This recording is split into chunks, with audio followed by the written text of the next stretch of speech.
Good morning, students. Welcome to Learners Academy. Good morning, sir. Good morning. देखो, the topic for today is Bayes theorem. The main topic, मतलब जो main heading है, आप NCERT book भी खोल के देखेंगे तो एक्सरसाइज नंबर 13.2 के बाद जो मेन टॉपिक है, यानी द टॉपिक फॉर एक्सरसाइज 13.3 जो है वो है बेस थ्योरम। पर कल भी मैंने थोड़ा सा आपको इंट्रो दिया था कि बेस थ्योरम सीधे नहीं पढ़ सकते। वही बात कि सब्जी बनानी है तो सब्जी के सामग्रियां तो तैयार करनी पड़ेगी ना, तो वो सामग्रियां पहले पढ़नी है। और आज अपन पढ़ेंगे ही नहीं बेस थ्योरम, एक्चुअली पढ़ेंगे ही कल की क्लास में। अपन उसके इर्द गिर्द की पहले आज सामग्रियां पढ़ेंगे। ठीक है, स्टार्ट करें। तो एक एग्जाम्पल से पूरी बात को स्टार्ट करते हैं बच्चों। देखो, एक एग्जाम्पल ले रहा हूं, ध्यान से सुनिएगा, क्योंकि वही बात है, बेस थ्योरम क्या कहती है वो तो अभी 2 मिनट में मैं याद करवा दूंगा, फॉर्मूला ही तो है। टोटल प्रोबेबिलिटी क्या कहती है वो 2 मिनट में फॉर्मूला याद हो जाएगा, बट पता ये नहीं चलता कि यहाँ तो टोटल प्रोबेबिलिटी लगानी है या बेस थ्योरम लगाना है। दैट मीन्स पता ये नहीं चलता कि क्वेश्चन कौन से थ्योरम का है, वो आइडेंटिफाई नहीं कर पाते बच्चे, है ना। तो बेसिक नॉलेज से स्टार्ट करते हैं।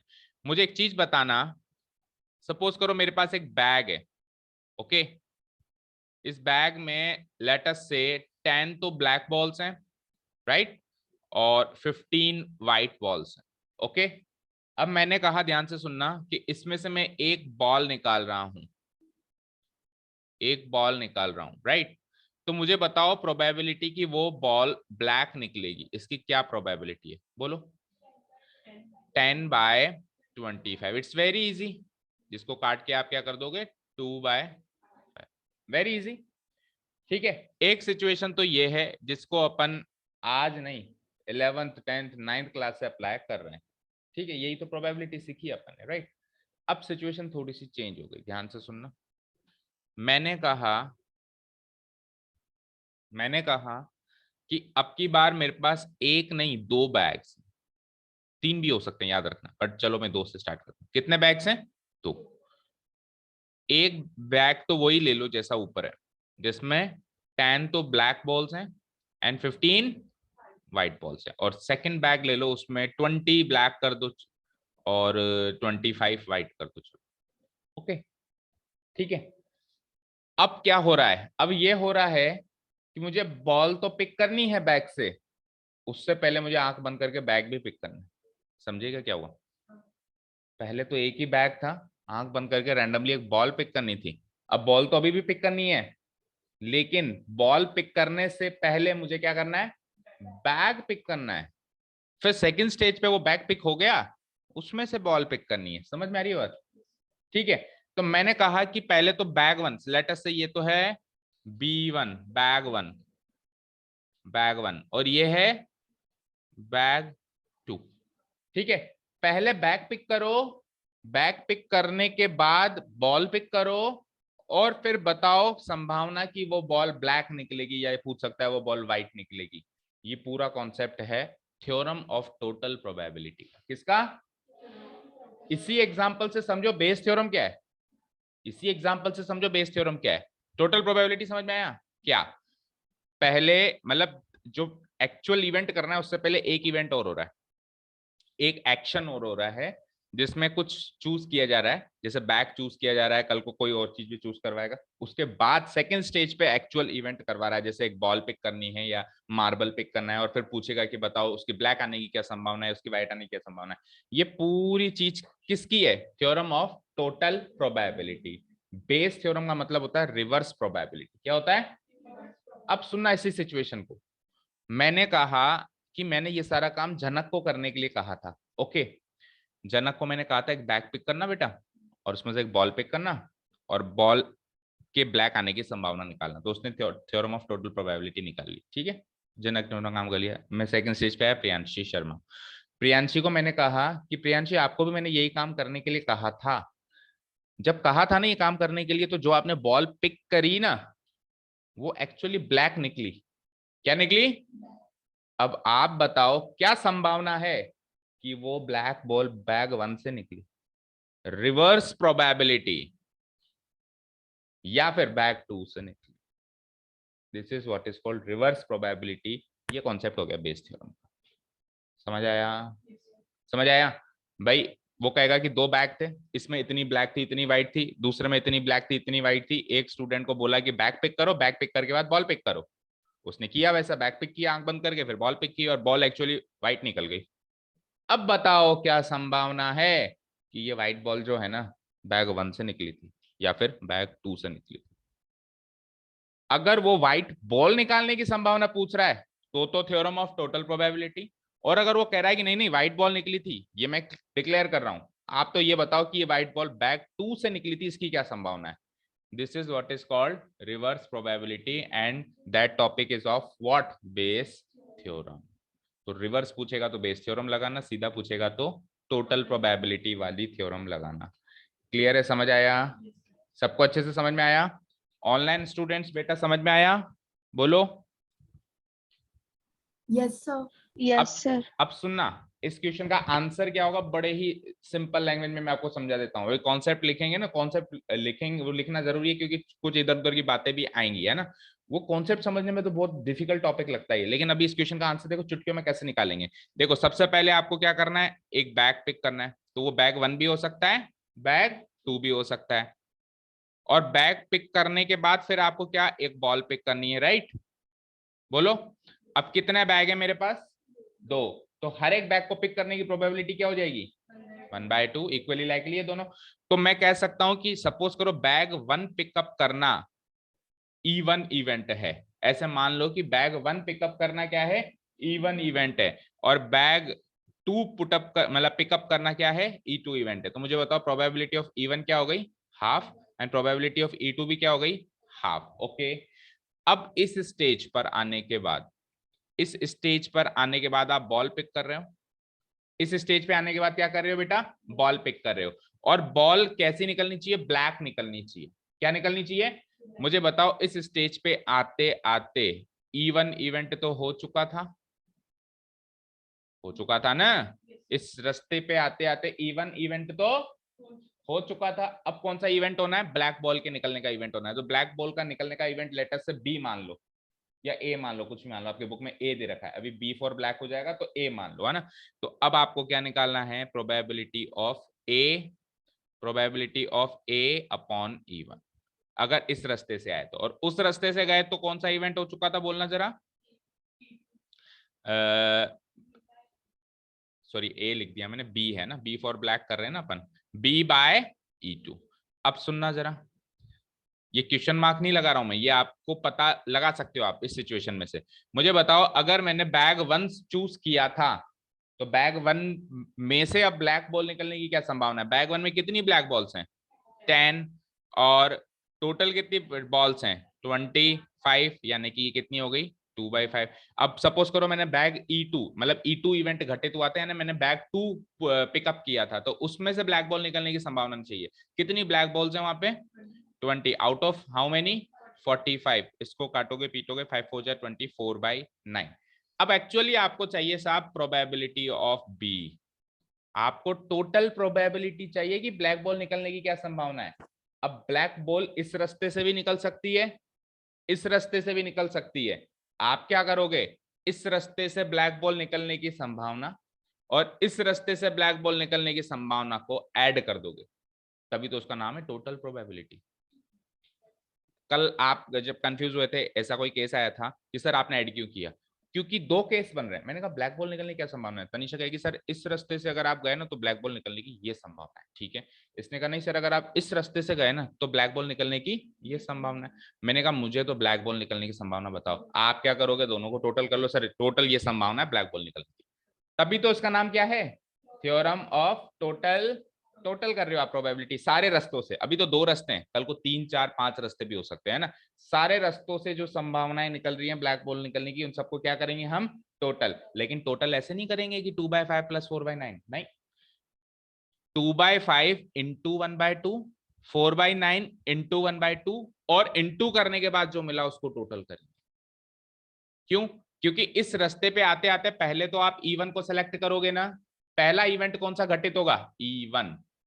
पहला इवेंट इस रास्ते से जब आप जा रहे हो तो पहला इवेंट कौन सा घटित हो रहा है, E1। E1 के बाद कौन सा हो रहा है, A on E1 या B on E1। इस रास्ते से जब आप जा रहे हो तो पहला इवेंट कौन सा घटित हो रहा है, E2। बाद में कौन सा घटित हो रहा है, B on E two, multiplication theorem on probability क्या कहती है कि जब दो इवेंट साथ में घटित हो तो पहले जो इवेंट करा रहे हो उसकी तो इंडिविजुअल प्रोबेबिलिटी ले लो, मल्टीप्लाई बाय जो दूसरा करवा रहे हो उसकी कंडीशनल प्रोबेबिलिटी ले लो। तो इस रास्ते से जब आप आओगे, जब आप इस रास्ते से आओगे तो पहला इवेंट कौन सा घटित हुआ, E1, ठीक है, मल्टीप्लाइड बाय बाद में कौन सा इवेंट घटित हुआ, B ऑन E1। इसको मल्टीप्लाई करो तो E1 कितना है 1/2 और B ऑन E1 कितना है 2/5, कट के ये क्या हो जाएगा 1/5। जब आप इस रास्ते से गए तो पहला इवेंट कौन सा घटित हुआ, E2, और बाद में कौन सा घटित हुआ, B ऑन E2। तो E2 की प्रोबेबिलिटी वही हाफ है और B ऑन E2 की प्रोबेबिलिटी अभी हमने निकाल ली बॉल्स की संख्या देखकर, तो ये 2 से 2 कटा, ये क्या हो गया 2/9। अब आप इस 1/5 एंड 2/9 को ऐड कर दो, वही total probability of black ball निकलने की है। समझ आया, अच्छे से समझ आ गया, बोलो। ऑनलाइन स्टूडेंट समझ में आ गया, टोटल प्रोबेबिलिटी खत्म कर चुका हूं मैं इस एग्जांपल के थ्रू। अब सब केवल जो लिखना है वो केवल फॉर्मेलिटी है। इस एग्जांपल में समझ में आ गया क्या क्या है, तो theorem of total probability. Extra चीजें देखो मैं एक बार हटा देता हूं, बोलो। मल्टीप्लीकेशन थ्योरम हर एक रास्ते से मल्टीप्लीकेशन थ्योरम अप्लाई करो, इस रास्ते से अलग मल्टीप्लीकेशन थ्योरम, इस रास्ते से अलग, तीसरा कोई रास्ता है, और जितने भी प्रोबेबिलिटीज निकली फिर सबको क्या कर दो लास्ट में ऐड कर दो, तभी तो इसका नाम है थ्योरम ऑफ टोटल, या फिर लॉ ऑफ टोटल प्रोबेबिलिटी भी कहते हैं इसको, लॉ ऑफ टोटल प्रोबेबिलिटी या theorem of total probability. Is this clear online students, बेटा क्लियर है क्या? Yes sir. ठीक है, तो मुझे बताओ यहाँ पे प्रोबेबिलिटी ऑफ बी क्या निकली थी, अभी अभी हमने निकाली, प्रोबेबिलिटी ऑफ बी निकली, मतलब ब्लैक बॉल निकलने की संभावना क्या निकली, 1/2 इंटू 2/5 यानी 1/5 प्लस 1/2 इंटू 4/9 कितना निकला 2/9।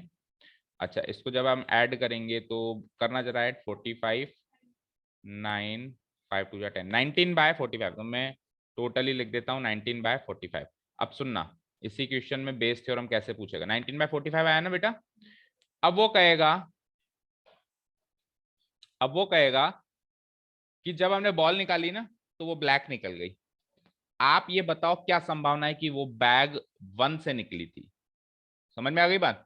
हम क्या करेंगे, बैग 1 से टोटल प्रोबेबिलिटी निकलने की संभावना कितनी थी 1/2 इंटू 2/5, और बैग 2 से कितनी थी 1/2 इंटू 4/9, इन दोनों को ऐड करके क्या आया 19/45। तो हम क्या रखेंगे 19/45 को तो डिनोमिनेटर में रखेंगे, क्योंकि ये तो टोटल प्रोबेबिलिटी है। आपको बैग 1 से चाहिए कि बैग 2 से चाहिए संभावना, बैग 1 से, तो बैग 1 से कितनी निकली थी 1/2 इंटू 2/5 निकली थी ना, क्या आई थी 1/5, इसको रखेंगे ऊपर, ये हो गया आपकी बैग 1 से निकलने की संभावना। और इन केस अगर बैग 2 से कहता तो 1/2 इंटू 4/9 बैग 2 से कितनी निकली थी मल्टीप्लीकेशन थ्योरम लगाने के बाद 2/9, 2/9, तो ऊपर की जगह में 1/5 की जगह 2/9 रख देता, नीचे तो टोटल ही आएगी हमेशा, नीचे तो हमेशा क्या आएगी टोटल ही आएगी। समझ आया? यानी कि बेस थ्योरम निकालने के लिए थ्योरम ऑन टोटल प्रोबेबिलिटी तो लगानी पड़ेगी, total probability ball black ball निकलने की संभावना तो निकालनी ही पड़ेगी, फिर चाहे से आप बेस थ्योरम बैग 1 से निकलवाओ या बैग 2 से निकलवाओ। Is this clear? ठीक है, क्लियर है क्या सभी को? चलो अब थोड़ा सा स्ट्रक्चर वाइज समझे इसको। देखो, टॉपिक का नाम है क्या, बेस थ्योरम। अब बेस थ्योरम के अंदर सबसे पहले अपने को कुछ चीजें समझनी है बेटा। एक होता है, जैसे भी ये आपको हल्का हल्का दिख भी रहा होगा, पार्टीशन ऑफ सैंपल स्पेस, समझना है क्या है, एक चार्ट बना देता हूं मैं, पार्टीशन ऑफ सैंपल स्पेस समझना है। देन सेकंड चीज इससे जो कनेक्ट होगी वो होगी यही थ्योरम ऑफ या law of total probability.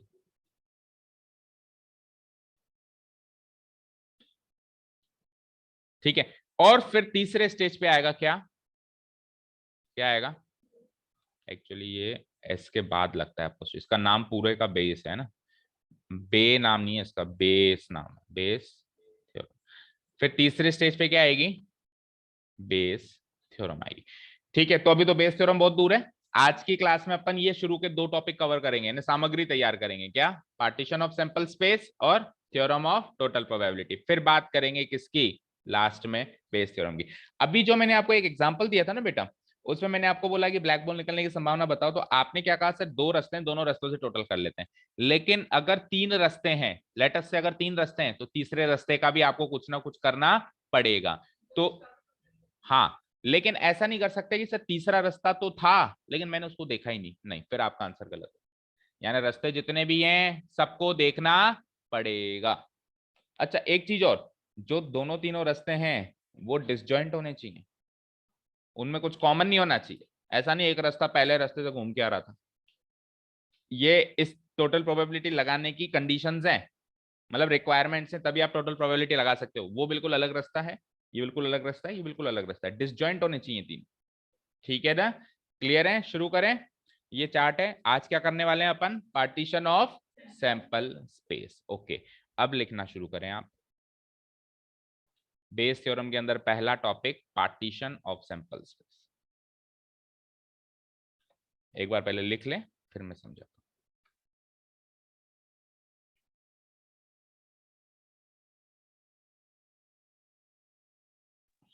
Sir हाँ बोलो। सर अपन ने जो एग्जांपल में बॉल की प्रोबेबिलिटी निकाली थी ब्लैक बॉल की, ब्लैक तो बॉल वो निकलने की, इवेंट की प्रोबेबिलिटी थी क्या? ब्लैक बॉल निकलने को एक इवेंट मान लिया ना, इवेंट बी मान लिया था हमने उसमें, तो इवेंट बी की प्रोबेबिलिटी हो गई ना वो। तो सर मतलब वो इवेंट की प्रोबेबिलिटी थी क्या? देखो बेटा, इवेंट क्या माना है आपने उस पर डिपेंड करेगा ना। आपने E1 इवेंट माना कि बैग 1 सेलेक्ट हुआ था, आपने E2 इवेंट माना कि बैग 2 सेलेक्ट हुआ था, आपने इवेंट बी माना कि ब्लैक बॉल सेलेक्ट हुई थी। अब आपको ब्लैक बॉल सेलेक्ट होने की संभावना चाहिए, यानी आप प्रोबेबिलिटी ऑफ बी चाहिए। आपने देखा ब्लैक बॉल इस रास्ते से भी सेलेक्ट हो सकती है, इस रास्ते से भी सेलेक्ट हो सकती है। इस रास्ते से जो टोटल प्रोबेबिलिटी मिली ब्लैक बॉल सेलेक्ट करने की, और इस रास्ते से टोटल प्रोबेबिलिटी, आखिरी में जाके आपने उसका सम कर दिया, ये हो गई ब्लैक बॉल निकलने की संभावना। मतलब सर जो अपन ने पहला इवेंट लिया वो तो इवन था, वो उसके था बाद अपन बैग ने वन दूसरा। सेलेक्ट होना, हाँ वो था बैग 1 सेलेक्ट होना। आपने केस बनाए भाई, ब्लैक बॉल कैसे कैसे केसेस में से सेलेक्ट हो सकती है। भाई ऐसे भी सेलेक्ट हो सकती है कि बैग 1 सेलेक्ट हो और फिर ब्लैक बॉल सेलेक्ट हो, ऐसे भी सेलेक्ट हो सकती है बैग 2 सेलेक्ट हो और ब्लैक बॉल सेलेक्ट हो। तो बैग 1 सेलेक्ट हो और उससे ब्लैक बॉल सेलेक्ट हो, उसकी प्रोबेबिलिटी निकाल ली, और बैग 2 सेलेक्ट हो और उससे ब्लैक बॉल सेलेक्ट हो, उसकी भी प्रोबेबिलिटी निकाली, एंड देन दोनों प्रोबेबिलिटीज को ऐड कर दिया, ये हो जाएगी आपकी टोटल प्रोबेबिलिटी ब्लैक बॉल निकलने की। ठीक है, ओके सर। हाँ। अब सुनो क्या कह रहा है, the set of the events E1, E2, E3 up to what? En, where n is a natural number, जहां पे n कोई भी नेचुरल नंबर होगा, 1 2 3 4 5 6 10 20 30 anything, associated with a sample space S। एक किसी सैंपल स्पेस S से ये सारे के सारे इवेंट्स एसोसिएटेड है। सैंपल स्पेस S से एसोसिएटेड है, दैट मींस किसी रैंडम एक्सपेरिमेंट से एसोसिएटेड है। जैसे डाइस उछालना एक रैंडम एक्सपेरिमेंट है, अब उस डाइस उछालने से ये कुछ इवेंट्स एसोसिएटेड है। जैसे E1 ले लो, E1 नंबर आना, E2 ले लो, ऑड नंबर आना, E3 ले लो, 3 से छोटा नंबर आना, E4 ले लो, 2 से बड़ा नंबर आना। तो ये सारे के सारे छोटे मोटे कुछ भी इवेंट्स हैं वो उस सैंपल स्पेस से एसोसिएटेड है जिस रैंडम एक्सपेरिमेंट की आप बात कर रहे हैं। सेम सैंपल स्पेस से एसोसिएट होना चाहिए, ऐसा नहीं E1 E2 तो इस सैंपल स्पेस से एसोसिएटेड एंड E3 E4, ऐसा नहीं। जितने भी इवेंट्स हम ले रहे हैं E1 E2 up to En, जैसे अभी इस अब की बार इस एग्जांपल में 2 ही थे, E1 E2, बैग 1 बैग 2, है ना। ऐसा करके और भी हो सकते हैं, मैक्सिमम आपके 3 आएंगे जब आपके क्वेश्चंस एक्चुअली आप अप्लाई करोगे, तो नहीं तो उससे ज्यादा फिर लेंदी हो जाता है ना। मैक्सिमम कितने आएंगे? 3 आएंगे। तो अभी तो अपन मानते हैं En तक आ सकते हैं, तो वो सारे के सारे इवेंट्स जो कि सेम सैंपल स्पेस से एसोसिएटेड हैं, उन सारे के सारे इवेंट्स का सेट बना दूं, उस सेट को बोला जाता है पार्टीशन ऑफ सैंपल स्पेस। समझ आया? जैसे पिछले एग्जांपल में पार्टीशन ऑफ सैंपल स्पेस क्या था, E1 और E2, दो ही इवेंट्स एसोसिएटेड है ना उससे। बैग बैग 1 सेलेक्ट होना, बैग 2 सेलेक्ट होना। पार्टीशन मतलब बांटना, सैंपल स्पेस को बांट देना। ठीक है, देखो एक चीज समझो, इसके लिए भी चलो एक एग्जांपल ले लो। लेटस से मैंने एक डाइस थ्रो किया, तो बताओ सैंपल स्पेस क्या बनता है? 1 2 3 4 5 6। अब सैंपल स्पेस को पार्टीशन करना है आपको, क्या करना है? पार्टीशन। तो मैंने इवेंट E1 मान लिया, ऑड नंबर आना, और मैंने इवेंट E2 मान लिया, E1 नंबर आना। राइट। तो इस हिसाब से इवेंट E1 में इसमें से कौन से सैंपल पॉइंट सेलेक्ट हो गए 1 3 5, और इवेंट E2 में कौन से एलिमेंट सेलेक्ट हो गए 2 4 6। पहली कंडीशन जितने भी आपने इवेंट्स बनाए वो सब मिलकर वापस सैंपल स्पेस बनाने चाहिए। बना रहे हैं? जैसे 2 ही बनाए मैंने, कल को 3 भी बना सकता हूँ, 4 भी इवेंट्स बना सकता हूँ। ये सब मिलके वापस सैंपल स्पेस बना रहे हैं। दूसरी कंडीशन, जो भी आपने इवेंट बनाया उसमें कुछ कॉमन नहीं है। 1 3 5 एक एंटायर डिफरेंट इवेंट है, ऑड नंबर आना, उसमें कोई भी आउटकम कॉमन नहीं है E2 से इवन नंबर आने से। ठीक है। तीसरी चीज, E1 और E2 की जो प्रोबेबिलिटी है वो एटलीस्ट 0 से ज्यादा होनी चाहिए। ऐसा नहीं कि ऐसा ही इवेंट मान लिया जो है ही इम्पॉसिबल, मैंने कह दिया इवेंट E3 ले लो सर, 6 से बड़ा नंबर आना, तो है ही इम्पॉसिबल ना। तो ऐसे मन पर ऐसे इवेंट नहीं मान सकते। इवेंट वही मानो जो पॉसिबल हो। ठीक है, जैसे इवन नंबर आना पॉसिबल है, ऑड नंबर आना पॉसिबल है। ये 3 कंडीशंस फुलफिल होनी चाहिए। पहली कंडीशन क्या थी, जो भी आपने इवेंट्स माने हैं उन सबको वापस यूनियन कर दिया जाए तो वापस क्या बन जाना चाहिए सैंपल स्पेस। इसको मैथमेटिकली कहते हैं कि वो सारे के सारे इवेंट्स एग्जॉस्टिव होने चाहिए। कल भी बताया था मैंने, एग्जॉस्टिव मतलब सब मिलके वापस सैंपल स्पेस बना देने चाहिए। दूसरी कंडीशन, सबके सब डिसजॉइंट होने चाहिए, मतलब उनमें कुछ भी आउटकम कॉमन नहीं होना चाहिए। तीसरी, सारे के सारे जो हैं इवेंट्स हैं उनकी नॉन जीरो प्रोबेबिलिटी होनी चाहिए। दैट मीन्स वो इम्पॉसिबल इवेंट नहीं होने चाहिए, वो होने चाहिए, एक्चुअली होने चाहिए आपने जो माना है। ये 3 कंडीशंस अगर फुलफिल कर रहे हैं तो वो सारे के सारे इवेंट्स क्या कहलाते हैं, इस सैंपल स्पेस के पार्टीशन कहलाते हैं।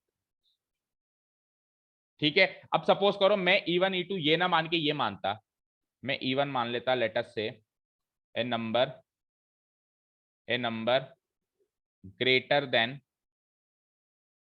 देन 3, और मैं E2 मान लेता ए नंबर स्मॉलर देन 3। तो मुझे चेक करके बताओ क्या E1 E2 partition of sample space बनते क्या, ये वाला सैंपल स्पेस इसके पार्टीशन ऑफ सैंपल स्पेस कहलाते क्या अगर E1 E2 ये होते तो। ए नंबर ग्रेटर देन 3 E1 होता और ए नंबर स्मॉलर देन 3 E2 होता। होते क्या? क्यों? क्योंकि E1 में ग्रेटर देन 3 में कौन कौन से नंबर आ जाते, 4 5 6, और E2 में नंबर स्मॉलर देन 3 में कौन कौन से नंबर आ जाते हैं 1 2। तो 3 तो कहीं काउंट हुआ ही नहीं, तो ये वापस मिलकर सैंपल स्पेस नहीं बना रहे, यानी ये इन्होंने एक कंडीशन ब्रेक कर दी एग्जॉस्टिव होने वाली। एग्जॉस्टिव मतलब ये वापस सैंपल स्पेस नहीं बनाते। तो ये E1 और E2 इस केस में मैं नहीं कहूंगा कि ये सैंपल स्पेस के पार्टीशन हैं।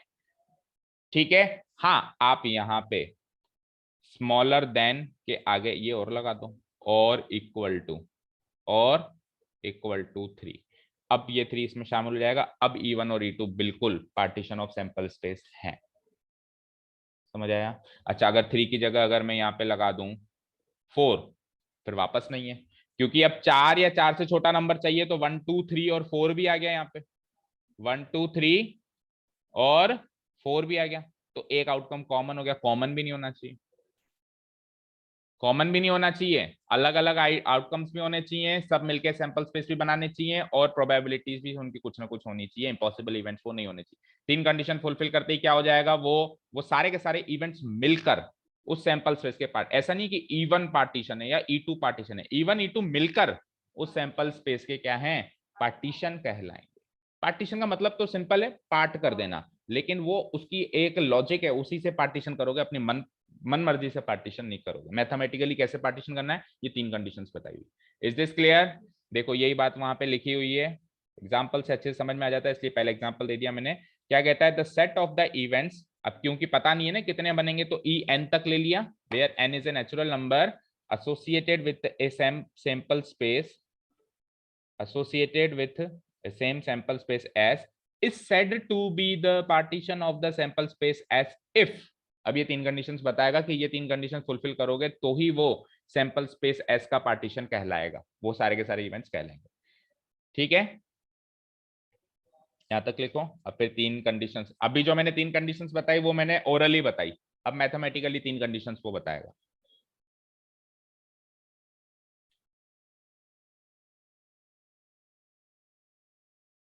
लिख लिया इफ तक? शुरू करें पहली कंडीशन।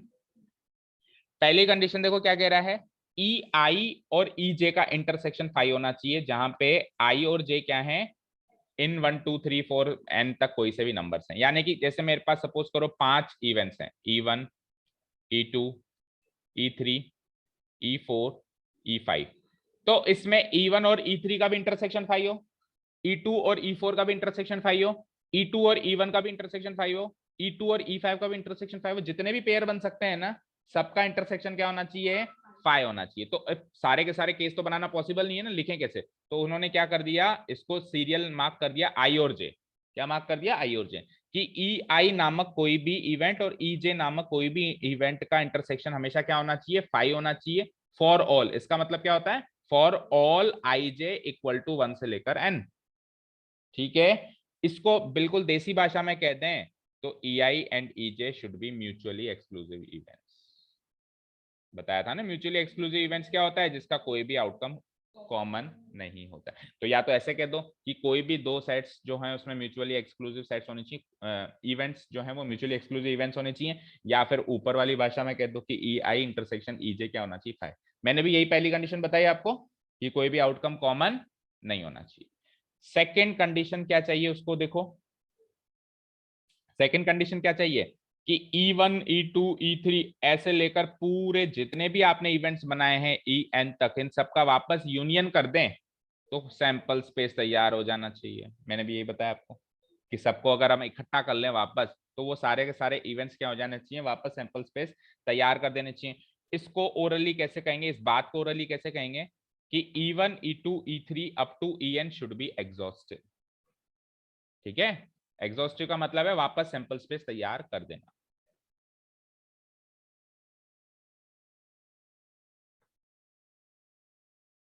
हो गए दो रिक्वायरमेंट्स। बोलो पहली रिक्वायरमेंट क्या है, बोल के बताओ। इंटरसेक्शन किसी भी दो इवेंट का, अगर 10 हैं तो 10 में से जितने भी दो पेयर बन सकते हैं E1 E10 E10 E9 E9 8, सबका इंटरसेक्शन क्या होना चाहिए? 5। सब आपस में म्यूचुअली एक्सक्लूसिव इवेंट्स होनी चाहिए। सेकंड कंडीशन क्या है? सब सारे के सारे इवेंट्स मिलकर एग्जॉस्टिव होने चाहिए, यानी सबका सबका यूनियन वापस सैंपल स्पेस तैयार कर देना चाहिए। तीसरी और आखिरी, जैसा कि मैंने आपको कहा कि जो भी आप इवेंट मानते हो वो उसकी नॉन जीरो प्रोबेबिलिटी होनी चाहिए, है ना। तो कोई भी इवेंट आपने ले लिया आई सीरियल नंबर का, उसकी प्रोबेबिलिटी, ये EI लिख दिया है मैंने, गलत है, प्रोबेबिलिटी ऑफ EI, इसको सही कर दो। प्रोबेबिलिटी ऑफ EI क्या होनी चाहिए? 0 से ग्रेटर। EI कैसे 0 से ग्रेटर होगा ना, प्रोबेबिलिटी ऑफ EI क्या हो जानी चाहिए? 0 से ग्रेटर होनी चाहिए। Probability of any event EI should be greater than 0 for all I equal to 1 से लेकर n। जितने भी I ले लो आप 1 से लेकर n तक, सबकी प्रोबेबिलिटी होनी चाहिए कुछ ना कुछ। ऐसा नहीं है कि कोई इम्पॉसिबल इवेंट ही ले लिया आपने। समझ पा रहे हो ना बच्चों? देखो तनीषा घर से निकलती है तो तनीषा या तो स्कूटी से आती है या फिर पैदल आती है। नहीं पैदल छोड़ो, या तो स्कूटी से आती है या बस से आती है, लेटेस्ट से, है ना, या तो स्कूटी से आती है या बस से आती है। ठीक है, अब जब वो स्कूटी से आती है तब उसके टाइम पे आने की संभावना कुछ दे रखी है भाई, इस ये संभावना है कि वो टाइम पे आ जाती है। जब वो बस से आती है तब उसके टाइम पे आने की संभावना कुछ दे रखी है। अब मैंने आपसे पूछा है कि बताओ तनीषा टाइम पर आई थी, इसकी क्या संभावना है? तो टोटल प्रोबेबिलिटी लगाओ। दो रास्ते, इस रास्ते से इस रास्ते से दो ही इवेंट है तो उनकी तो हाफ हाफ प्रोबेबिलिटी हो जाएगी कि या तो स्कूटी से आएगी या बस से आएगी, तीसरा तो कोई इवेंट ही नहीं है। अब जब स्कूटी से आएगी तो वो टाइम पे आएगी, वो कंडीशनल प्रोबेबिलिटी गिवन है, और जब वो बस से आएगी तो वो टाइम पे आएगी, वो कंडीशनल प्रोबेबिलिटी गिवन है। उसको 1/2 से मल्टीप्लाई करो, उसको भी 1/2 से मल्टीप्लाई करो, दोनों को सम करो, ये प्रोबेबिलिटी हो जाएगी तनीषा की टाइम पे आने की। और अगर मैंने कह दिया कि तनीषा टाइम पे आई थी, बताओ क्या संभावना है कि वो स्कूटी से आई थी? तो ये हो गई रिवर्स प्रोबेबिलिटी। इसमें भी टोटल तो निकलेगी, वो डिनोमिनेटर में रहेगी, और वो जो बस वाली जो कंडीशनल प्रोबेबिलिटी है वो न्यूमरेटर में रहेगी। ये बेस थ्योरम अप्लाई हो गया, समझ आया अच्छे से? Total clear? ओके, हाँ जी, ये लिख लिया तीसरा और आखिरी कि probability of EI should be greater than 0 for all I equal to 1 2 3 4 5 n। इस बात को सिंपल भाषा में कैसे लिखेंगे कि EI should not be an impossible event. ऐसा कोई इवेंट मत मान लेना जो कि होता ही नहीं है, वो उसके पार्टीशन का हिस्सा नहीं कहलाएगा। ठीक है ना, should not be an impossible event. तो ये तो हो गया पहला पड़ाव पार, बेस थ्योरम की पहली सामग्री तैयार। क्या समझे आप? पार्टीशन करना सीखे, सैंपल स्पेस का पार्टीशन करना सीख गए ना, कितने भी इवेंट्स में आप उसको तोड़ सकते हो। ठीक है,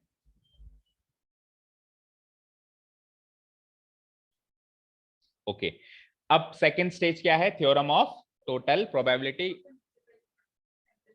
हाँ, वो तो टोटल है ना बेटा, पूरा का पूरा सैंपल स्पेस है ना, उसको पार्टीशन करेंगे तो पार्टीशन है ना वो। तो अपन उसमें से इवेंट्स बनाते थे, तो अपन वो सारे इवेंट्स थोड़ा ना बनाते थे तो जो मिलके वापस सैंपल स्पेस बना दे। और अगर किसी केस में बनाते थे तो वो होता था पार्टीशन, लेकिन हमको उस टाइम जरूरत नहीं थी, इसलिए हमने नहीं सीखा। जैसे मान लो आपने एक डाइस को उछाला और उसका सैंपल स्पेस हो गया 1 2 3 4 5 6, आपने इवेंट मान लिया इवन नंबर आना, तो इवन नंबर तो 2 4 6 ही है ना, पूरा सैंपल स्पेस थोड़ा ना बना रहा है वो, तो वो उस समय पार्टीशन नहीं था। लेकिन मान लो एक इक्वेशन में 2 इवेंट भी करवाता था वो, एक इवन नंबर आना एक ऑड नंबर आना, तो वो इवन ऑड दोनों इवेंट्स मिलके पार्टीशन बना रहे हैं उसके, क्योंकि वो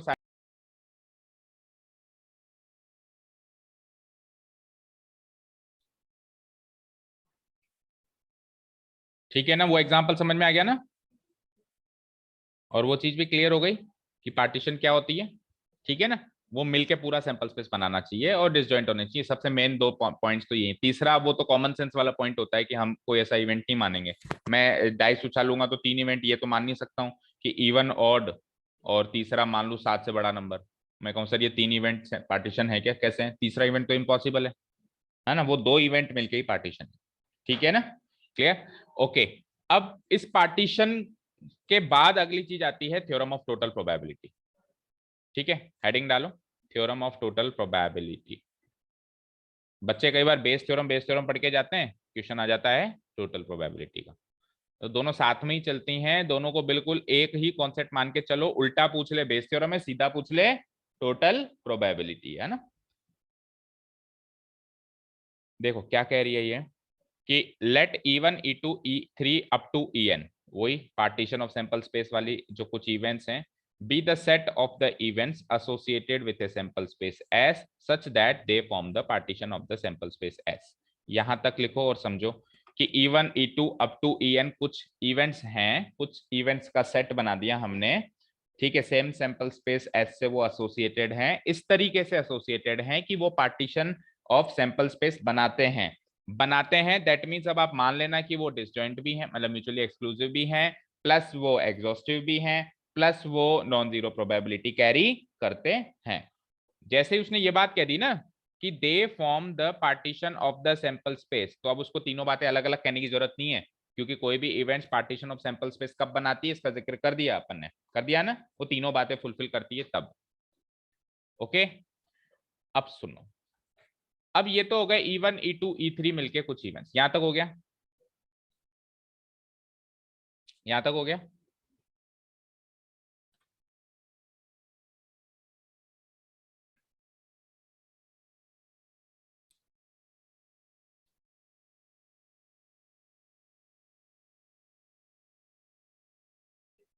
ठीक है, अब ए नाम का कोई और इवेंट है जो भी उसी सेम सैंपल स्पेस एस से एसोसिएटेड है, बट वो उस पार्टीशन का हिस्सा नहीं है। देखो पार्टीशन का हिस्सा क्या है? E1 E2 up to En, जैसे बैग 1 सेलेक्ट करना, बैग 2 सेलेक्ट करना, ये दोनों पार्टीशन का हिस्सा है। ब्लैक बॉल सेलेक्ट करना पार्टीशन का हिस्सा नहीं है, क्योंकि ब्लैक बॉल जो है वो सैंपल स्पेस को थोड़ा ना कवर करती है, या ऐसा थोड़ा कि वो म्यूचुअली एक्सक्लूसिव है, वो तो कोई अलग ही इवेंट है, लेकिन उसी सैंपल स्पेस से वो क्या है? एसोसिएटेड है। तो let event A associated with the same sample space be an event which is affected, लेकिन वो जो इवेंट ए है ना, जो अलग से अपन इवेंट मान रहे हैं, वो इस पार्टीशन से अफेक्ट होता है, वो इस पार्टीशन ऑफ सैंपल स्पेस के जो इवेंट्स है उससे अफेक्ट होता है।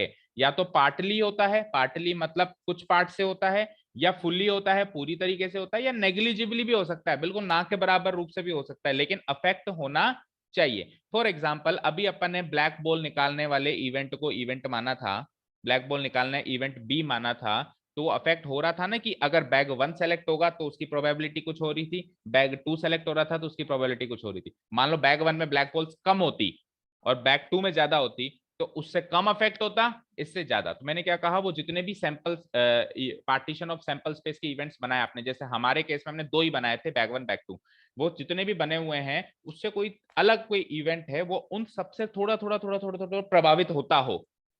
ठीक है, तो उस इवेंट की प्रोबेबिलिटी निकालने के लिए थ्योरम ऑफ टोटल प्रोबेबिलिटी चाहिए होता है, इस इवेंट ए की प्रोबेबिलिटी निकालने की। समझ में आ गई बात? ठीक है, लिखो now let event A associated with the same sample space S be an event, उसको एक ऐसा इवेंट मान लें जो कि इन सारे इवेंट से किसी ना किसी तरीके से प्रभावित होता हो, या तो पार्टली प्रभावित होता हो, या पूरी तरीके से प्रभावित होता हो, या नेग्लिजिबली ना के बराबर भी प्रभावित होता हो, थोड़ा सा भी प्रभावित होता हो तो भी वो उसका हिस्सा रहेगा। लिख लिया?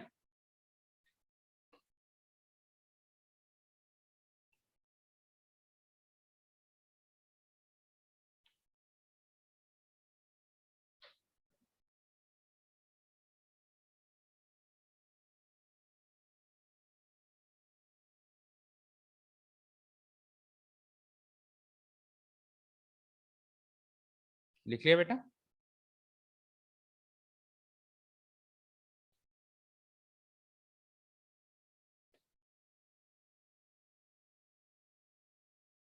Please make it fast.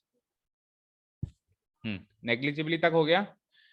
तो ये तो अपन ने चीजों को माना है, गिवन पॉइंट्स हैं इस थ्योरम के, है ना। पहला गिवन पॉइंट क्या था कि कुछ इवेंट्स हैं E1 E2 En जो कि पार्टीशन ऑफ सैंपल स्पेस बना रहे हैं। दूसरा गिवन पॉइंट क्या था, अब एक इवेंट है जिसकी एक्चुअली आपको प्रोबेबिलिटी निकालनी है, ए नाम का वो इवेंट है, वो ए नाम का इवेंट उन सारे इवेंट से थोड़ा थोड़ा थोड़ा थोड़ा अफेक्टेड होता है, फुली, नेग्लिजिबली या पार्टली, किसी भी तरीके से। तो क्या होगा, तो उस इवेंट ए की प्रोबेबिलिटी निकालने का ये फॉर्मूला आपको रेडी है। Then probability of A equal to, या तो आप इवन रास्ता चुनो, इवन रास्ता चुन लिया तो इवन रास्ते के बाद प्रोबेबिलिटी ऑफ ए को क्या कहोगे, A on even, A on even ऐसे ही कहोगे, प्लस या आप E2 रास्ता चुनो, E2 रास्ता चुनने के बाद ए की प्रोबेबिलिटी कैसे निकालोगे, ए ऑन E2, या फिर आप E3 रास्ता चुनो, E3 रास्ता चुनने के बाद आप ए की प्रोबेबिलिटी निकालो, ए ऑन E3, ऐसे चलते जाओ and so on dot dot dot dot dot up to कहां तक, जितने भी n नंबर ऑफ इवेंट्स आपने माने हैं। En रास्ता चुनो, लास्ट वाला En है, En रास्ता चुनो और En रास्ता चुनने के बाद ए की प्रोबेबिलिटी निकालो, ए ऑन En। अब ये मैंने जैसा कि आपको कहा क्वेश्चन में आपको मैक्सिमम 3 ही दिखाई देंगे, बट अभी अपन कॉन्सेप्ट सीख रहे हैं तो ये कितने भी हो सकते हैं ना, तो अप टू En तक ले गया मैं स्टडी को। ये है प्रोबेबिलिटी ऑफ ए निकालने का तरीका, और यही है मेरी थ्योरम ऑफ टोटल प्रोबेबिलिटी या law of total probability.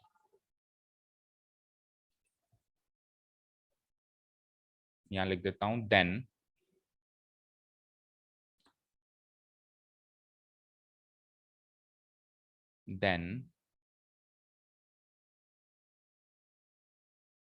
Theorem of total probability states that, ये थ्योरम ऑफ टोटल प्रोबेबिलिटी ने दिया ये फॉर्मूला ना, probability states that, then theorem of total probability states that, फिर ये फॉर्मूला।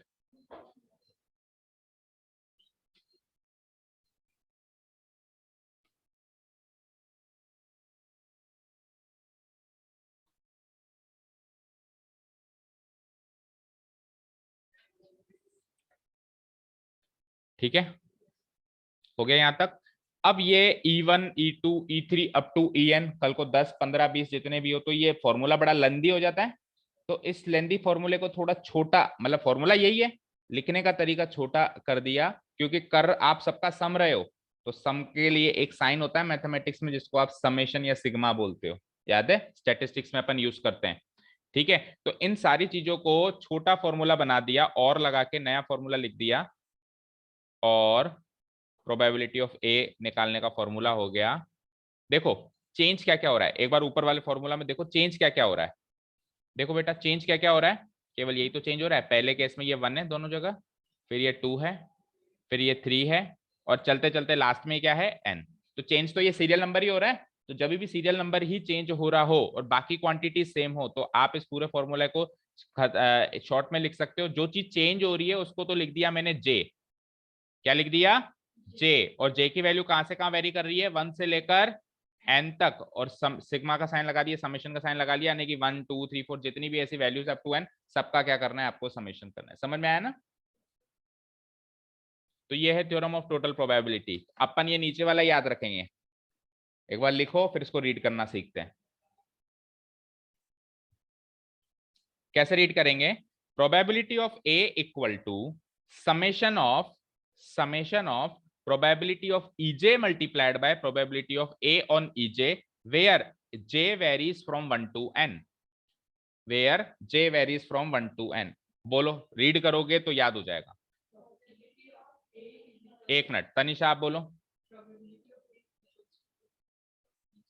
समेशन ऑफ हाँ, where j का मतलब बताओ। j varies from 1 to n या j equals to 1 to n। आप बोलो Priyanshi.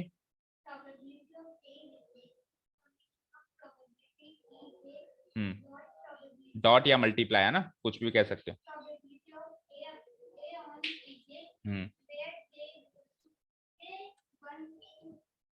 j varies from 1 to n। बोलो जनक।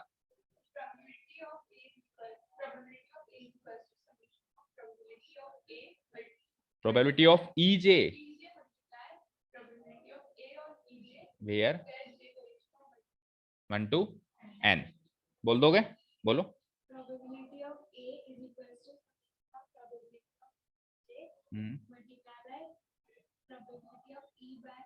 ए on E J, A on E J. देखो ईजे तो है रास्ता, अलग अलग रास्ते E1 E2 E3 E4, रास्ता चुन लिया तो रास्ता तो जो चुन लिया तो डिनोमिनेटर में आएगा ना, ए ऑन ईजे। ठीक है, where J varies from 1 to n। Is this clear to all? Theorem of total probability clear है भाई? ठीक है, अब सुनो, अब इस सारी चीज को एक दूसरे डायग्राम से समझाते हैं। ये मतलब ये फॉर्मूला कहां से आया ना, ये फॉर्मूले का डेरिवेशन, ये फॉर्मूला आया कहां से, मतलब इसी फॉर्मूले को फिर शॉर्ट करके लिखा है अपन ने, लेकिन ये फॉर्मूला कहां से आया इसका डेरिवेशन देखते हैं। हालांकि आपके क्वेश्चन करने के हिसाब से वो इंपॉर्टेंट नहीं है, बट आपके एनसीईआरटी में गिवन है तो इसलिए वो भी बता देते हैं। देखो मैंने एक डायग्राम बनाया एक सैंपल स्पेस का, दिख रहा है आपको स्क्रीन पे? दिख रहा है? पहले मैं एक बार रफ शीट पे इसी डायग्राम को समझा देता हूं। देखो लेट अस से कि मेरे पास ये सैंपल स्पेस है, स्क्रीन पे देखो सब लोग। लेट अस से मेरे पास ये क्या है, सैंपल तैयार करते हैं। पांचों इवेंट्स डिसजॉइंट मतलब म्यूचुअली एक्सक्लूसिव भी हैं, डिसजॉइंट सेट्स होते हैं, मुंह से बार बार डिसजॉइंट निकलता है। इवेंट्स म्यूचुअली एक्सक्लूसिव होते हैं, सेट्स डिसजॉइंट होते हैं। सेट्स डिसजॉइंट मतलब उनका कोई भी एलिमेंट कॉमन ना हो, इवेंट्स म्यूचुअली एक्सक्लूसिव मतलब उनका कोई भी आउटकम कॉमन ना हो। ठीक है ना? ओके, एंड सारे के सारे पॉसिबल है। देखो इसने भी थोड़ा सा स्पेस ऑक्यूपाई किया हुआ है, इसने भी थोड़ा सा स्पेस ऑक्यूपाई किया हुआ है, यानी कि वो पॉसिबल है, कुछ आउटकम्स हैं उसमें। ठीक है, अब एक कोई अलग इवेंट मैंने ले लिया सेम सैंपल स्पेस से एसोसिएटेड, उसका नाम रख दिया मैंने ए। क्या रख दिया? कलर चेंज कर देता हूं। क्या रख दिया उसका नाम? और आपसे पूछ लिया अब इस ए इवेंट के होने की प्रोबेबिलिटी बता दो। अब आप देखो ये ए इवेंट थोड़ा सा E1 से अफेक्टेड है, थोड़ा सा E2 से अफेक्टेड है। भाई E2 वाले रास्ते से भी ए पे जा सकते हो, E3 वाले रास्ते से भी देखो इस पार्ट में ए पे जा सकते हो, देखो E5 वाले रास्ते से भी इस ए पे जा सकते हो, और E4 वाले रास्ते से भी इस ए पे जा सकते हो। खुद सोचो ए इवेंट की टोटल प्रोबेबिलिटी कैसे निकलेगी? हर एक रास्ते से चले जाओ, सबको टोटल कर दो। समझ में आई बात? ठीक है, तो यही उधर समझाया हुआ है, उधर ऑलरेडी फिगर बना हुआ था, इसलिए आपको शायद कम समझ में आता है, इसलिए मैंने फिर से बना के बताया। ये फिगर बनाओ, इसमें आप देखो 4 इवेंट्स, तो मतलब ये बुकिश लैंग्वेज लिखी है मैंने, 4 इवेंट्स उन्होंने भी लिख के दिए हैं, E1 E2 E3 और E4, और उसके बाद फिर डॉट डॉट डॉट लगा के उन्होंने EN लिख दिया, डॉट डॉट डॉट लगा के EN, ऐसे E5 E6 अप टू कितने भी हो सकते हैं ना। और फिर एक सैंपल, फिर एक अलग इवेंट मान लिया ए। ऐसा नहीं है, समझ रहे हो? ठीक है ना? उसके पार्टीशन वाले सेट का वो एक इवेंट नहीं है, पार्टीशन वाले सेट के इवेंट्स ये हैं E1 E2 E3 E4 up to EN। ठीक है बेटा? Yes sir. देखो ये ए इवेंट जो है E2 से भी इफेक्टेड है, ये ए इवेंट जो है देखो ये पूरा E3 था, यहां से लेके यहां तक। हाँ हाँ, सैटरडे को बोला था ना, मैसेज कर दिया था निशिता, सैटरडे और संडे 2 दिन। कब है पेपर? हाँ हो जाएंगे, 2-2 3-3 घंटे ले लेंगे, हो जाएंगे। अब यही टाइम बचा हुआ है, वो तो फिर थोड़ा सा पहले जागते हैं। अभी तो क्लासेस हैं और काम भी है, बैंक जाना है मुझे, ठीक है। उसके लिए थोड़ा सा पहले जागते हैं ना, जैसे अभी आ रहे हो ना वैसे थोड़ा सा पहले जागते हैं, तो थोड़ा सा और टाइम निकाल लेते हैं। अब जागे लेट हो तो फिर जो टाइम बचा है वही करना पड़ेगा, ठीक है। सैटरडे संडे मैंने टाइम दे रखा है आपको, और किसी को नहीं बुलाएंगे, ठीक है। चलो अभी चलो क्लास करने दो, हाँ ठीक है। ये इवेंट ए जो है E3 से थोड़ा सा यहाँ से प्रभावित है, E4 से थोड़ा सा यहाँ से प्रभावित है, और ऐसे करते करते EN से भी, ये मतलब EN को लास्ट इवेंट है उससे भी थोड़ा सा प्रभावित है, ठीक है। समझ में आ रहा है, थोड़ा थोड़ा थोड़ा थोड़ा सबसे प्रभावित है, ओके। और आप चेक करो E1 E2 E3 E4 ये जितने भी लिए हैं वो डिसजॉइंट भी नहीं है, मतलब है ना म्यूचुअली एक्सक्लूसिव है, उनमें कुछ कॉमन भी नहीं है, और सब मिलके वापस सैंपल स्पेस कवर करते हैं, और सबकी थोड़ी थोड़ी प्रोबेबिलिटी है, कोई भी इंपॉसिबल इवेंट इसमें से नहीं है, ठीक है। क्लियर है। अब देखो फॉर्मूला बना रहा हूं मैं टोटल प्रोबेबिलिटी का, लिख लिया यहां तक। अब सुनो, मतलब ये फिगर बना लिया। अब देखो आप मुझे बताओ, इवेंट ए को intersection E3 union up to A intersection EN, तो ये जो ए सेट है, जो ये ए सेट है वो टूट के इसमें चेंज हो गया क्या, चेक करो। अच्छा फिगर से समझाऊं, देखो ये वाला पार्ट क्या कहोगे मुझे बताओ, ये वाला पार्ट क्या कहोगे, ए इंटरसेक्शन E1 कहोगे, बोलो ए इंटरसेक्शन। ये वाला पार्ट क्या कहोगे, ये रहा। ये वाला पार्ट क्या कहोगे, ये पूरा बड़ा वाला पार्ट है जो ए इंटरसेक्शन,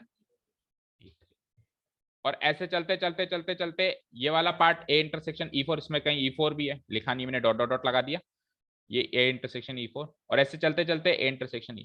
अब ये जितने भी मैंने लाइनिंग करी इनको जोड़ दूं तो ए बन रहा है क्या, पूरा बन रहा है ना। दैट मींस ए सेट को मैं ऐसे तोड़ सकता हूँ, A intersection E1 union A intersection E2 union A intersection E3, ऐसे करते करते करते करते up to A intersection EN। Is this clear. ये ए सेट को तोड़ दिया मैंने। अब आपको प्रोबेबिलिटी किसकी चाहिए, इस ए इवेंट की चाहिए, इस ए इवेंट की प्रोबेबिलिटी चाहिए। तो आप इस इवेंट की प्रोबेबिलिटी, इस इवेंट की प्रोबेबिलिटी, इस इवेंट की प्रोबेबिलिटी, चलते चलते चलते अप टू इस इवेंट की प्रोबेबिलिटी को क्या करोगे, ऐड करोगे, क्योंकि इनके बीच में क्या आ रहा है, यूनियन। क्या आ रहा है, यूनियन। यूनियन में अपन क्या कर देते हैं, ऐड कर देते हैं। So probability of A becomes, so probability of A becomes ये चीज,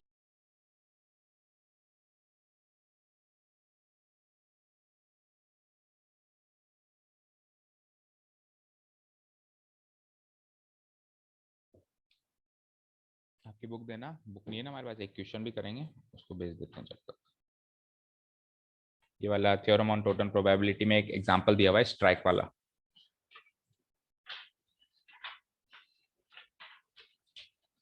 बेस थ्योरम से जस्ट पहले।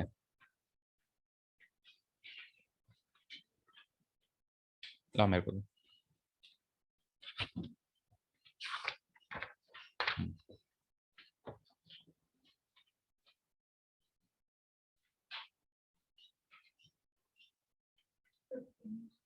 एग्जांपल 50,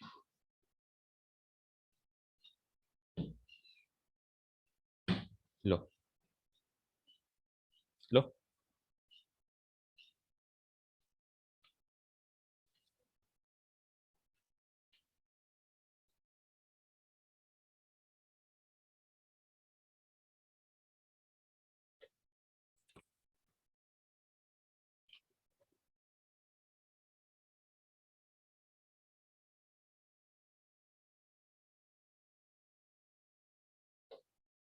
हैंग हो गया।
चलो आओ देखो क्या कह रहे थे हम कि probability of A union B क्या होती है, बोलो। Probability of A plus probability of B minus what, A intersection B. But अगर ए इंटरसेक्शन बी की प्रोबेबिलिटी 0 है इन केस, तो फिर probability of A union B केवल इतनी रह जाएगी ना। अब इस केस में वही तो हुआ है, आप यूनियन की प्रोबेबिलिटी निकाल रहे हो, इसका इससे यूनियन, इसका इससे यूनियन, लेकिन ये सारे के सारे डिसजॉइंट है ना, मतलब वो म्यूचुअली एक्सक्लूसिव है ना। इसका इससे कुछ कॉमन नहीं है, इसका इससे कुछ कॉमन नहीं है, इसका इससे कुछ कॉमन नहीं है। ये क्या इन दोनों में कुछ कॉमन है क्या? नहीं है ना। सिमिलरली ए इंटरसेक्शन E3 में भी कुछ कॉमन नहीं है, इसका उनसे कुछ लेना देना नहीं है, तो कुछ कॉमन नहीं है। तो इसकी टोटल प्रोबेबिलिटी निकालने के लिए जहां जहां पे यूनियन आ रहा है, यूनियन की जगह सिंपली आप प्लस लगा सकते हो। यूनियन की जगह सिंपली आप क्या लगा सकते हो? प्लस। कब लगा सकते हो? जब वो म्यूचुअली एक्सक्लूसिव हो। अगर वो म्यूचुअली एक्सक्लूसिव नहीं हो तो आप नहीं लगा सकते प्लस, फिर माइनस इंटरसेक्शन भी करना पड़ेगा। बट यहाँ पे क्लियर है कि वो इंटरसेक्शन कुछ है नहीं, इसलिए अपन प्लस लगा पा रहे हैं। ओके ठीक है, अब चलते हैं आगे। यहां तक लिख लिया आपने, है ना। अब सुनो, मुझे बता दो मल्टीप्लीकेशन थ्योरम ऑन प्रोबेबिलिटी के हिसाब से केवल इतना सा बता दो कि probability of A intersection E1 कैसे निकालेंगे।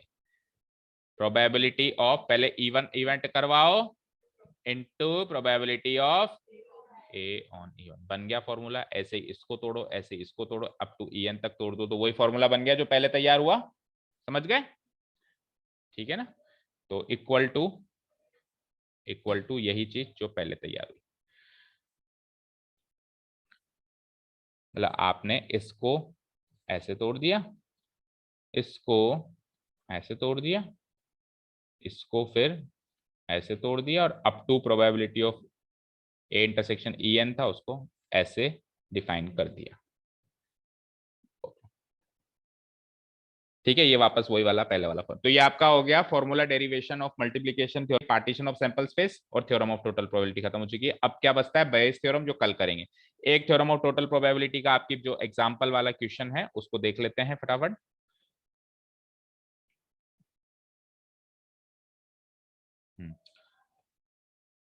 टेलीग्राम पे डाला है, क्लास 12। देखो बेटा, दिख रहा है सबको?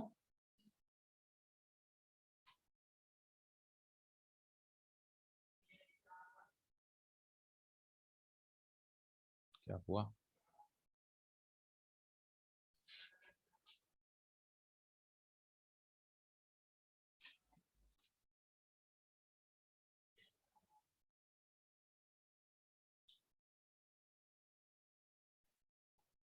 या इसमें पेन वो करना ही चलेगा। ओके चलो रीड करते हैं। A person has undertaken A construction job. Screen पे देखो, एक आदमी ने कोई कंस्ट्रक्शन जॉब का ठेका ले लिया। ठेकेदार होता है ना, जैसे सपोज करो अपने कोचिंग के बाहर वाला रोड है, ये रोड कौन बनाएगा? गवर्नमेंट तो किसी कॉन्ट्रैक्टर को टेंडर देगी, फिर वो उसको बना के देगा। ठीक है ना। कंस्ट्रक्शन जॉब जैसे जितने भी होते हैं, पुलिया बनाने के, ये सब ऐसे ही होते हैं, रोड बनाने के। तो एक आदमी ने वो ठेका ले लिया, भाई साहब मैं ये रोड बना दूंगा। अब प्रोबेबिलिटी क्या है? 0.6। स्ट्राइक मतलब हड़ताल होती है ना भाई। मुझे एक चीज बताओ, रोड कौन बनाएगा? लेबर। अब लेबर की अगर हड़ताल है, हड़ताल समझते हो ना, तो वो रोड बन पाएगा क्या? नहीं बन पाएगा। तो हड़ताल होना या ना होना से अफेक्टेड है ना, रोड बनेगा कि नहीं बनेगा। समझ में आई बात? अब आगे पढ़ो। 0.80 संभावना इस चीज की है कि जो कंस्ट्रक्शन जॉब हम उस आदमी ने लिया है वो टाइम पे खत्म हो जाएगा। If there is no strike, strike नहीं है तो वो वर्क टाइम पे खत्म हो जाए, उसकी संभावना क्या है? 0.80। और 0.32 प्रोबेबिलिटी ये है कि स्ट्राइक है फिर भी वर्क काम पे खत्म हो जाएगा। ऑब्वियसली वो संभावना कम होगी भाई, स्ट्राइक होने के बाद भी वो कंस्ट्रक्शन वर्क टाइम पे खत्म करवा दे, तो वो कैसे भी करके जुगाड़ करके कराएगा, लेकिन उसकी संभावना कम दे रही थी 0.32। और स्ट्राइक नहीं है तो वर्क के टाइम पे खत्म होने की संभावना कितनी है? 0.80। अब क्वेश्चन क्या है? Determine the probability that the construction job will be completed on time. अब आप मुझे बताओ कि टाइम पे वर्क खत्म होना चाहिए, इस चीज की क्या संभावना है? तो देखो पार्टीशन क्या बना यहाँ पे, पार्टीशन ये बना, लेट्स से पार्टीशन बन गया हमारा, दो इवेंट्स बन गए पार्टीशन के। एक तो हो गया E1 जिसका मतलब है स्ट्राइक होना, राइट, और E2 स्ट्राइक नहीं होना। खत्म हो गई मीटिंग। इसकी कॉम्प्लीमेंट हो गई यानी 1 माइनस 0.65। तो जो अपन पार्टीशन ऑफ सैंपल स्पेस बनाते थे उस पार्टीशन में दो इवेंट्स हैं, एक तो है E1 और एक है E2। भाई स्ट्राइक होना ना होना दोनों म्यूचुअली एक्सक्लूसिव भी हैं, इन दोनों की प्रोबेबिलिटी को जोड़ दें तो 1 भी बनता है और दोनों की कुछ ना कुछ संभावना है, तीनों कंडीशंस फुलफिल हो रही है। अब जब आप इस रास्ते से चल रहे हो कि स्ट्राइक है और उसके बाद भी कंस्ट्रक्शन वर्क खत्म हो रहा है टाइम पे, कंस्ट्रक्शन वर्क खत्म हो रहा है टाइम पे, इस इवेंट को ए मान लेते हैं, ए इवेंट मान लेते हैं कि construction work is completed on time. ठीक है, इज कंप्लीटेड ऑन टाइम। अब कंस्ट्रक्शन वर्क कंप्लीट हो रहा है टाइम पे जब स्ट्राइक है तो ये ए ऑन E1 हो जाएगा, हो जाएगा। और इस चीज की संभावना क्या दे रखी है कि स्ट्राइक होने के बावजूद कंस्ट्रक्शन वर्क खत्म हो रहा है, 0.32 दे रखी है, क्वेश्चन में दे रखी है। अच्छा जी, और कंस्ट्रक्शन वर्क खत्म हो रहा है टाइम पे यानी वही ए की संभावना चाहिए जब स्ट्राइक नहीं है, यानी E2 इवेंट होने के बाद ए इवेंट हो जाए, इसकी संभावना कितनी दे रखी है 0.80। आपको क्या चाहिए, प्रोबेबिलिटी ऑफ ए, यानी कि कंस्ट्रक्शन वर्क हर हाल में टाइम पे खत्म होना ही चाहिए, ये आपको पता लगाना है। ठीक है, कैसे पता लगाएंगे, हम करेंगे टोटल प्रोबेबिलिटी का इस्तेमाल। आपको प्रोबेबिलिटी ऑफ ए चाहिए, पहला रास्ता है कि E1 हुआ था यानी स्ट्राइक हुई थी, स्ट्राइक होने के बाद भी कंस्ट्रक्शन वर्क खत्म हो गया, ए ऑन E1, ये तो केस 1। प्लस दूसरा केस क्या बना कि स्ट्राइक नहीं हुई थी, दो ही केस हो रहे हैं, या तो E1 E2, मैंने क्या कहा मैक्सिमम 3 देगा वो आपको, इसमें तो दो ही हो रहे हैं, क्वेश्चन के हिसाब से मैक्सिमम 3 देगा ताकि वो लेंदी ना बने। E2 मल्टीप्लाइड बाय, अब स्ट्राइक नहीं हो रही है तो भी कंस्ट्रक्शन वर्क खत्म हो जाए तो ए ऑन E2, इसको ऐड कर दो, आंसर है। E1 की प्रोबेबिलिटी क्या गिवन है 0.65 multiplied by A on E1 की प्रोबेबिलिटी क्या गिवन है 0.32 प्लस E2 की प्रोबेबिलिटी क्या निकाली 0.35 multiplied by A on E2 की प्रोबेबिलिटी क्या निकाली 0.80। इसको सॉल्व करेंगे, करो जरा, 0.65 इंटू 0.32 करना फटाफट।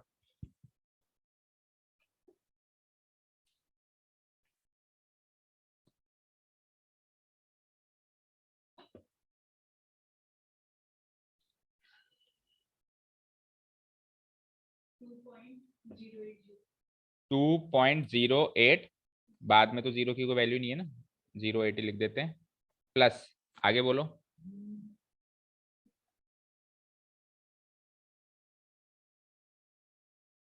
अच्छा 2.08 हो सकता है क्या, मुझे बताओ प्रोबेबिलिटी 0.208 होगा, 0.208 है ना, और इधर बताओ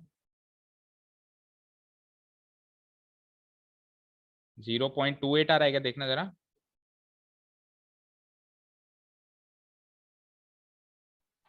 यस सर 0.28। ठीक है, इन दोनों को जब हम ऐड करेंगे तो ये हो जाएगा 0.2024888, आंसर 0.488 प्रोबेबिलिटी है कि कंस्ट्रक्शन वर्क मेरा टाइम पे खत्म हुआ। देखना आंसर आपके बुक में से मैच करना, मैच हो गया, समझ आ गया क्या थ्योरम ऑन टोटल प्रोबेबिलिटी, बेटा ये समझ आ गया तो बेस थ्योरम चुटकियों में समझ में आ जाएगा, चुटकियों में। इसी क्वेश्चन में बेस थ्योरम बना सकता है, क्वेश्चन बनाता हूं मैं इसी क्वेश्चन में। मैंने आपसे पूछा बच्चों कंस्ट्रक्शन वर्क टाइम पे खत्म हुआ था यानी ए प्रोबेबिलिटी हुई थी, जो अपन अभी निकाल रहे हैं टोटल प्रोबेबिलिटी ये हुई है, बताओ कि ये तब हुई है जब स्ट्राइक थी, या बताओ ये तब हुई है जब स्ट्राइक नहीं थी। तो आप बेस थ्योरम अप्लाई करोगे प्रोबेबिलिटी ऑफ E1 निकालने के लिए, क्या निकालने के लिए, प्रोबेबिलिटी नहीं, प्रोबेबिलिटी ऑफ E1 नहीं, प्रोबेबिलिटी ऑफ E1 ऑन ए निकालने के लिए चेक करो। भाई ए तो हुआ है, कंस्ट्रक्शन वर्क टाइम पे खत्म हुआ है, लेकिन संभावना बताओ कि वो तब हुआ है जब E1 हुआ था, वो तब हुआ है जब E1 हुआ था। इसको कैसे निकालेंगे, ये जो आपने 0.208 लिखा है इसको तो रख दो न्यूमरेटर में, और जो टोटल प्रोबेबिलिटी लगी है इसको रख दो डिनोमिनेटर 0.488, आंसर को सॉल्व कर दो। और यही चीज अगर E2 से पूछ ले कि कंस्ट्रक्शन वर्क तो टाइम पे खत्म हुआ था लेकिन बताओ वो तब खत्म हुआ था जब स्ट्राइक नहीं थी, तो कैसे करोगे, यहां से क्या आंसर आया था 0.28 आया था, इसको रख दो न्यूमरेटर में और नीचे तो टोटल प्रोबेबिलिटी रहेगी 0.2। ये इसी क्वेश्चन में बेस थ्योरम का क्वेश्चन तैयार है, रिवर्स प्रोबेबिलिटी पूछ लेगा। ठीक है, क्लियर है तनिषा, सभी को क्लियर है। ऑनलाइन स्टूडेंट्स क्लियर है?